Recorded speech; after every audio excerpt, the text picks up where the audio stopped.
El Lincoln negro descapotable va a paso de hombre por la avenida. Tiene 3 filas de asientos. En la primera van el chofer y un agente del servicio secreto. En la segunda, el gobernador del estado y su esposa.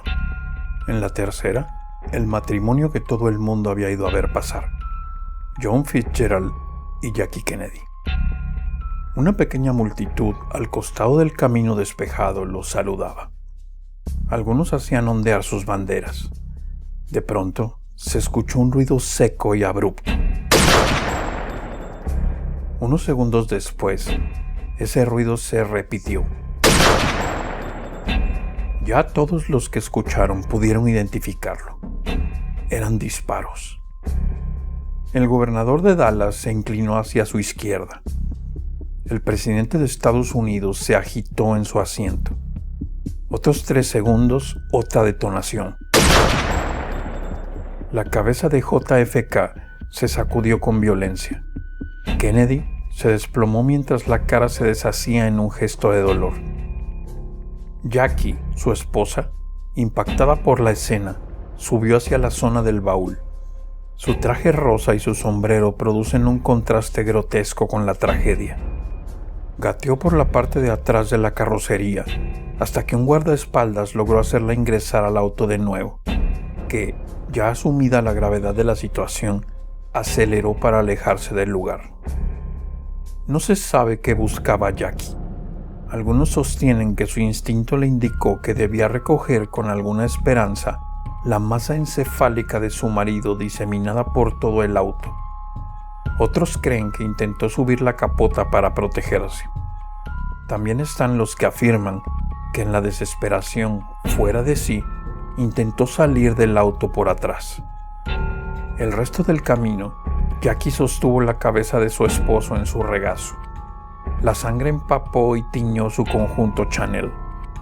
Ella procuraba que el cerebro de su esposo dejara de escabullirse de su cráneo. Cuando el auto se detuvo en la explanada de Parkland, el hospital principal de Dallas, poco pudieron hacer los médicos. Sin embargo, teniendo en cuenta la relevancia del paciente, estuvieron 40 minutos intentando lo imposible. Maniobras de resucitación, vías en los brazos. Nada se podía hacer. John Fitzgerald Kennedy había sido asesinado el 22 de noviembre de 1963. Abraham Zapruder, un comerciante norteamericano de origen ruso, estrenando su cámara Super 8 de Bell & Howell, registró el hecho. Él solo pretendía fijar el paseo presidencial para mostrarlo en reuniones familiares. Nunca pensó que pasaría a la posteridad. De otra manera, se hubiera preocupado por su pulso para que la imagen no saltara. Lo de la poca definición, lo del granulado de la imagen, no fue culpa suya. Eran los límites de la tecnología de la época.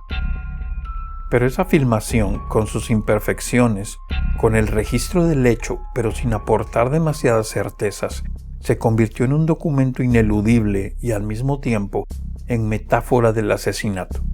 En esos fotogramas vemos qué sucedió.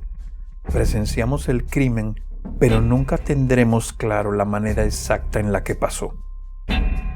A la convulsión natural que le sigue la muerte violenta de un presidente, debía sumársele que Kennedy no era un presidente cualquiera.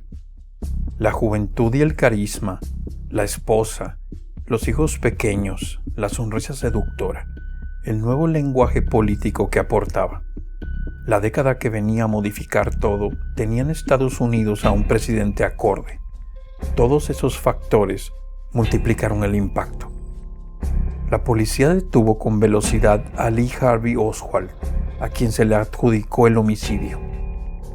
Una fuga y el enfrentamiento con un policía, además del hallazgo del arma homicida y casquillos de bala, parecían probar los hechos. En esas primeras horas empezaron a surgir oscuros datos del pasado de Oswald. Pero 2 días después, mientras era trasladado esposado en medio de una multitud de periodistas y curiosos que se calcula en más de 300 personas, un hombre se interpuso en su camino y cara a cara le asestó un disparo mortal a centímetros de distancia. Jack Ruby, en transmisión en directo para todo el país, había matado al asesino de Kennedy. Ruby era un hombre con contactos con la mafia que había hecho de los pequeños delitos su modo de vida. Ruby fue juzgado y con velocidad condenado a muerte. Pero esa sentencia se revocó y murió años después en prisión mientras esperaba un nuevo juicio. Esta sucesión de hechos terribles exigía que el nuevo gobierno, encabezado por el vicepresidente Lyndon Johnson, quien juró su nuevo cargo en el avión presidencial a horas de los disparos, en presencia de una estoica Jackie, tomara medidas inmediatas y se mostrara activo. Una semana después del magnicidio, el presidente Johnson creó una comisión autónoma para que investigara los hechos y brindara un informe a la nación. La comisión presidencial rápidamente tomó el nombre de su cabeza, el entonces presidente de la Corte Suprema de Estados Unidos, Earl Warren. Los otros miembros eran personalidades notables. Estaba Gerald Ford, que luego sería presidente del país, el congresista Hale Box, el senador republicano John Sherman Cooper, el exdirector de la CIA y famoso espía Allen Dulles, el expresidente del Banco Mundial John McCloy y el senador demócrata Richard Russell. El gobierno le adjudicó recursos, asesores y una misión: esclarecer el asesinato. Se suponía que del trabajo de estos notables surgiría la verdad, y que esa verdad ayudaría a paliar los efectos del hecho que había traumatizado a todo Estados Unidos. Había que actuar rápido, con claridad. Lo peor que podía suceder era que el hecho permaneciera en las sombras. La tarea era encontrar una explicación a lo inexplicable, para que las teorías conspirativas y las especulaciones no tomaran el centro de la escena. La comisión tomó cientos de testimonios. Personajes de toda índole se sentaron frente a los notables para aportar información, plantar pistas falsas, tejer conspiraciones o sumar incongruencias. Policías, espías, políticos, mafiosos y periodistas testificaron. También analizaron reportes forenses, informes de balística y exigieron nuevas autopsias y miles de documentos secretos. A fines de septiembre de 1964, a 10 meses del asesinato de Kennedy, la Comisión Warren cerró sus actuaciones y entregó sus conclusiones finales al presidente Johnson. Sus integrantes sabían que de ellos se esperaban respuestas. No podían dejar zonas grises. Su actuación no resistía especulaciones ni matices. Los resultados que obtuvieron fueron los siguientes. Oswald mató a Kennedy. Lo hizo solo y sin ayuda de nadie. Fueron 3 disparos, de los cuales 2 impactaron en el presidente Kennedy. Lo hizo por su estado de alteración mental. No tuvo una motivación política. Disparó desde el 6º piso de un depósito que estaba al costado de la avenida. En su fuga, disparó y mató a un policía. Jack Ruby mató a Oswald también sin ayuda de nadie. La policía solo cometió el error de no ser estrictos en alejar a la gente del lugar.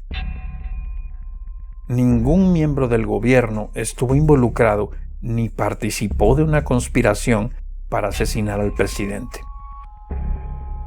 El FBI, encargado de la custodia presidencial, procedió con métodos anticuados. Esa desactualización en los procedimientos debía ser subsanada en corto plazo. El informe Warren, con todas sus certezas, provocó el efecto contrario al buscado.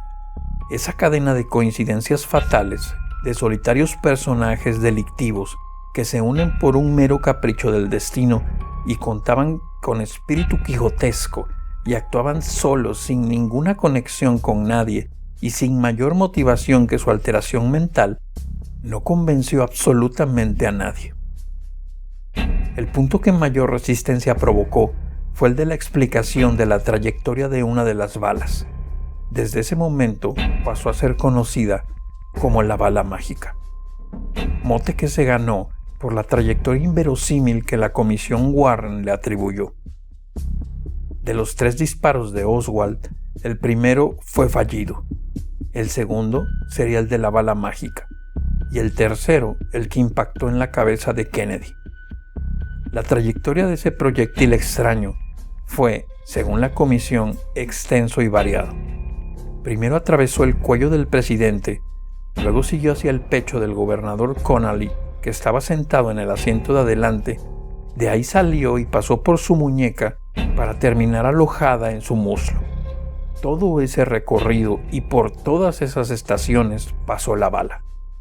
Atravesó 15 capas de ropa, pasó por en medio del nudo de la corbata del presidente y entró y salió 3 veces de 2 cuerpos diferentes. La lógica atenta contra la verosimilitud de esta conclusión del informe Warren. A partir de allí, las teorías conspirativas se esparcieron como el fuego. Ante esas certezas declamadas por la comisión, pero de escaso sustento probatorio y lógico, cualquiera se sintió habilitado para plantear su propia hipótesis. Las lagunas e inconsistencias de la investigación oficial, la falta de pruebas, el rápido asesinato de Oswald, el pasado sinuoso de Ruby y su silencio infranqueable, las falencias de la CIA y el FBI lo permitieron y abonaron las sospechas. La mafia, los soviéticos, los comunistas, Johnson, los cubanos, un conglomerado militar empresario. Los sospechosos se multiplicaron. Cada analista, cada persona de a pie, se sintió habilitada para construir su propia teoría y encontrar a su propio culpable. Casi nadie creyó que la Comisión Warren había podido determinar la verdad de los hechos. El fiscal Jim Garrison investigó varias de estas posibilidades. Sus teorías, muchas veces plausibles, adolecían de falta de pruebas contundentes. Oliver Stone lo inmortalizó en la película JFK, interpretada por Kevin Costner. En 1976 se creó una nueva comisión. El Comité Selecto de la Cámara sobre Asesinatos tuvo a su cargo dilucidar las muertes violentas de John Fitzgerald Kennedy y Martin Luther King. Trabajó durante casi 3 años. En 1979 presentó un informe que contradecía y condenaba a la Comisión Warren. Sostenía que el asesinato fue probablemente fruto de una conspiración, que las agencias del gobierno y la comisión ejecutaron su misión con notables falencias, y abona la teoría de un segundo tirador desde otro ángulo. Sin embargo, el informe del comité no es terminante. No logra probar sus hipótesis ni culpar o exculpar a nadie. Es más, literalmente sostiene que no se puede probar la participación en la conspiración de los soviéticos, cubanos, mafiosos o miembros del gobierno. El asesinato de Kennedy, el magnicidio más impactante del siglo XX, será siempre territorio de especulaciones, conspiraciones, teorías alocadas y sospechas. ¿Qué sucedió esa tarde del 22 de noviembre de 1963? ¿Fue acaso una conspiración del gobierno estadounidense contra su propio presidente? ¿Acaso John F. Kennedy era un peligro para alguna minoría oculta en las sombras? Son preguntas para las que no tenemos respuestas.